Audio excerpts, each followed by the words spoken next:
WhatsApp people and చాలామంది నా బర్త్డేకి విష్ చేసినందుకు thank you so much. But ఈ ఇయర్ నేను బర్త్డే చేసుకోవట్లేదు, అంత గ్రాండ్గా బీ చేసుకోవట్లేదు, అంత ఇంట్రెస్ట్ బీ లేదు. ఎందుకంటే ఐ వాజ్ నాట్ ఫీలింగ్ వెల్డా. అసలు ఓపిక బీ లేదు, ఎటు పోవాలని కూడా లేదు.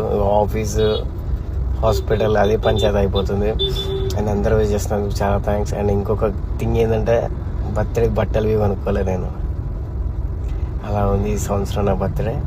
ఇట్స్ ఆల్ గాడ్ ప్లాన్, దేవుడు రాసిన ప్లాన్ ఇదంతా, ఏం చేయలేను. సో అది ఇంకా చేసుకోవాలని ఇంట్రెస్ట్ లేదు, అందుకనే సరదాగా ఇంట్లో వాడుకుంటా. That's it. ఎవరు రాక నా దగ్గరికి, ఎందుకంటే నాకు అయితే అస్సలకే బాగాలేదు. నా జ్వరం మీకు వస్తుంది, ఎందుకు చెప్పు. విష్ చేసిరు కదా, thanks a lot and I'm very happy for that. Bye.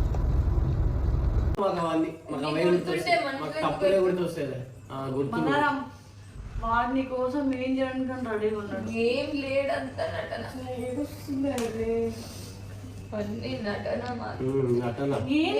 వాడికి ఉండదా బాధ, వాడికి ఉండదా? నన్నా మిమ్మల్ని నువ్వు ఒక్కదాన్ని పడుతున్నా మిమ్మల్ని నన్నా ఎందుకు పడుతున్నావు? నువ్వు ఏ రోజన్నా నీ లైఫ్ నాకు ఇస్తే నా ప్రేమ నీకు అర్థం అవుతుంది. ఏం ప్రేమనే అయిపోయిందని చెప్పినా.